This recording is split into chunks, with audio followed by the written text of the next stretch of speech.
പുതിയ നല്ലൊരു വീട് വെക്കണം. അതേ എൻ്റെ മോന് പെണ്ണ് കിട്ടാനുള്ളൊരു വഴിയുള്ളൂ. അതെന്ത് പോകാൻ വഴി? നിങ്ങൾ അളിയനും കൂടെ നല്ലൊരു സൂപ്പർ ഡൂപ്പർ മോഷണം നടത്തണം. നല്ല ലക്ഷക്കണക്കിന് രൂപ വെടിക്കുന്ന മോഷണം. അത് കഴിഞ്ഞാലേ ഈ പരിപാടി അങ്ങ് നിർത്തിക്കോണം. പിന്നെ ലൈഫ് ലോങ് നിങ്ങൾക്ക് റെസ്റ്റാ.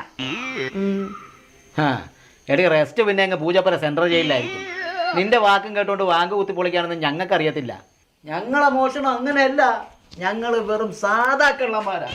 എന്തു വാളിയ അളിയനെ ഉച്ചയും കൂടെ ബാങ്ക് കുത്തി തുറക്കുന്ന എന്തോ പ്ലാനിങ്ങുകളൊക്കെ ഇടുന്ന കേട്ടു. എൻ്റെ പൊന്നളിയ ബാങ്കിൻ്റെ ഒരു പരിപാടിക്ക് ഞാനില്ല. ഹെവി റിസ്ക്കാണ്. എങ്ങനെ പോയാലും CCTV വെച്ച് പോലീസുകാർ നിമിഷങ്ങൾക്കുള്ളിൽ നമ്മളെ പിടിക്കും. ഒറ്റയടിക്ക് മുള്ളി പോകുന്നാ പറയുന്നത്. പൂജപ്പുര കിടക്കുന്ന എൻ്റെ കൂട്ടുകാരൻ പറഞ്ഞെന്ന് അറിയും, ഒരു ബാങ്ക് കേസിനകത്ത് അവനെ ഒറ്റയടിക്ക് തൂറിപ്പോയത്. അറിയാ, നിന്റെ ചേച്ചിക്ക് ഒരേ ഒരു നിർബന്ധം, നമ്മൾ ഒറ്റ ദിവസം കൊണ്ട് ലക്ഷക്കണക്കിന് രൂപ അടിച്ചു മാറ്റിയിട്ട് പിന്നെ എന്നേക്കുമായി റെസ്റ്റ് എടുത്തോളാൻ.